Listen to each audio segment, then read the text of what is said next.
does getting a tattoo count as defiling your body? My dad says that God gave us these bodies. Why change them? I'm about to get into some controversy here, ladies and gentlemen. And want to know what I think? Here's the thing. Those who would say the body is defiling yourself, there's a passage in Leviticus that talks about prohibiting tattoos, marks, and marks for the dead.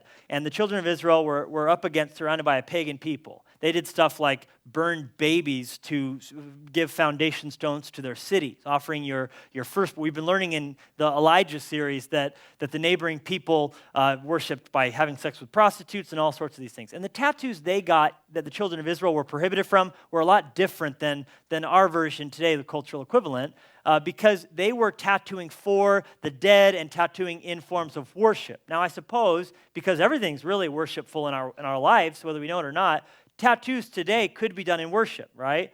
You get a naked chick on you, there's probably some sort of worship going on, sexual worship going on that caused you to do that, or gang tattoos for having killed people or whatever. But to have a tattoo as a form of art is different, and I would say that falls into an area of Christian liberty, where you have the liberty to make a decision. Because the argument, okay, well, God gave us bodies, we shouldn't change them, then you have to ask yourself, well, then why should we cut our hair, right? Why should we? What about someone who gets prosthetic, surgery, or cosmetic surgery rather, or someone who wants to, like my grandma had permanent makeup tattooed on her because she didn't want to have to keep doing her eyebrows, and so she had permanent makeup on her. So you're well, that's her choice. If she wants to not have to mess with the eyeliner every day, that's an area of liberty.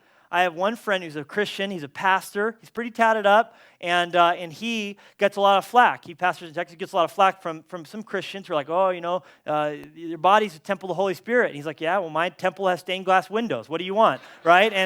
And so what I would say with tattoos is a couple things. I would say it's an area of liberty. You have to choose before the Lord. You have to pray about it. Your motivation would be an issue. Like, why do you want that? Think long and hard before you get it.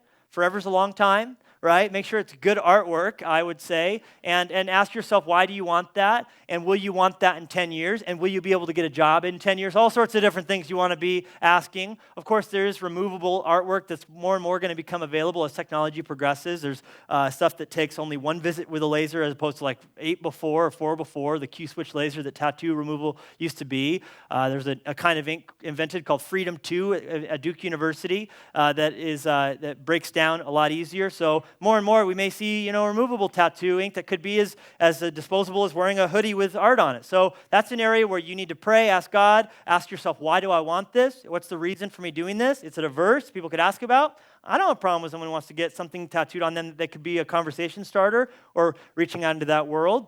But I would also say, if you're under 18, listen to mom and dad, okay? They're the boss, not you. And if you're over 18 and still live at home, they're still the boss because you're a bum. That's the other thing about that. So get a job, move out, get a tattoo. That's your call.